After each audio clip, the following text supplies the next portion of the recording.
আসসালামু আলাইকুম। Channel I কৃষি সংবাদে আমন্ত্রণ জানাচ্ছি হৃদয় হোসেন। এখনকার সংবাদ আয়োজন একই সঙ্গে চ্যানেল আই ইউটিউব চ্যানেল এবং চ্যানেল আইয়ের ওটিটি প্ল্যাটফর্ম আই স্ক্রিনে লাইভ স্ট্রিম হচ্ছে। নীলফামারীতে বসত ভিটায় মাল্টা চাষ শুরু হলেও এখন ছড়িয়ে পড়ছে আবাদি জমিতে। সবুজ সতেজ গাছে থোকায় থোকায় দুলছে বাড়ি মাল্টা এক।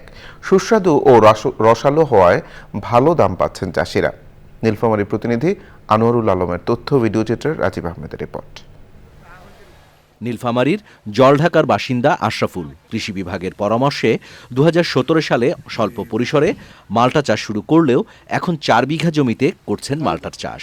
প্রতি কেজি মাল্টা বাগান থেকে পাইকারি বিক্রি হচ্ছে ১৩০ থেকে ১৫০ টাকায়। আমি জৈব পদ্ধতিতে এই মাল্টা চাষ করতেছি।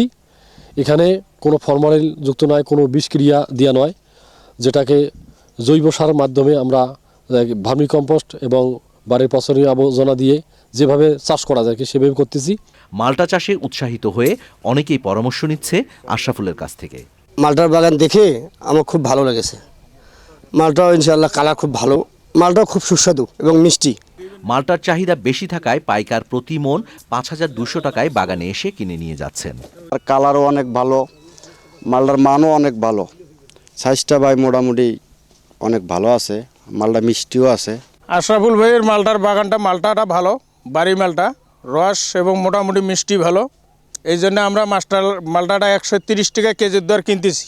অন্য ফসলের পাশাপাশি উঁচু ও বেলে দোআঁশ মাটিযুক্ত জমিতে মাল্টার বাগান করার পরামর্শ দিচ্ছে কৃষি বিভাগ। চমৎকার ফলন আসছে এবং যে কালারটি আসতেছে এর কারণ প্রধানত আমরা যেটি পেয়েছি সেটি হচ্ছে যে প্রচুর সূর্যের আলো এখানে পাচ্ছে, পাশাপাশি জমিতে রস। এই অঞ্চলের মাটি ও আবহাওয়া মাল্টা চাষের জন্য উপযোগী।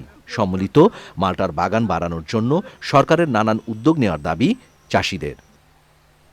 Rajib Ahmed, Channel I. China কমলা আবাদে ব্যাপক সাফল্য পেয়েছেন টাঙ্গাইলের তরুণ উদ্যোক্তা দেলোয়ার হোসেন দিলু। করোনা মহামারীতে ব্যাপক ক্ষতি কাটাতে কৃষি কাজে মনোযোগী হন তিনি। টাঙ্গাইলের এই তরুণ কৃষি উদ্যোক্তা এখন এলাকাবাসীর অনুপ্রেরণার উৎস। মুসলিম উদ্দিন আহমেদের রিপোর্ট।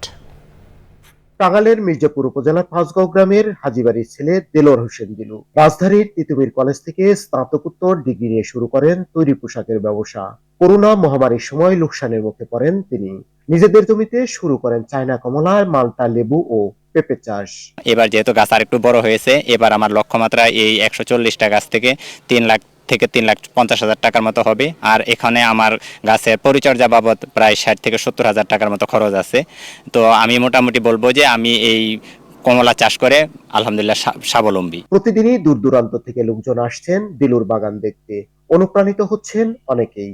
আসার পরে এখানে কমলার যে ফলন হয়েছে আসলে দেখে মুগ্ধ হয়ে গেছে। আমরা যারা যুবক, যারা এখন বেকার আছি, আমরা যদি এই রকম কমলার বাগান যদি আমরা করতে পারি তাহলে ইনশাল্লাহ স্বাবলম্বী হব ইনশাল্লাহ। চায়না কমলার অনেক ভালো ফলন হয়েছে, আমার এরকম পরিকল্পনা আছে, আমিও ভবিষ্যতে এরকম যদি একটা উদ্যোক্তা হতে পারি। কৃষিকাজে প্রয়োজনীয় তথ্য ও প্রযুক্তিগত সহায়তা দিচ্ছে কৃষি বিভাগ।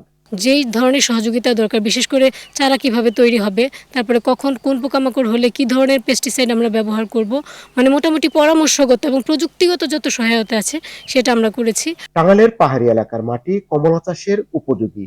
অনুকূল পরিবেশ ও সহায়তা পেলে দেশের অন্যান্য অঞ্চলেও সুমিষ্ট কমলার আবাদ করা সম্ভব বলে মনে করছেন সংশ্লিষ্টরা। টাঙ্গাইলের মির্জাপুর থেকে Muslim Uddin Ahmed, Channel I. Channel I কৃষি সংবাদের আজকের আয়োজন এই পর্যন্তই। পরবর্তী সংবাদ আয়োজনে আমন্ত্রণ জানিয়ে শেষ করছি। ধন্যবাদ সবাইকে।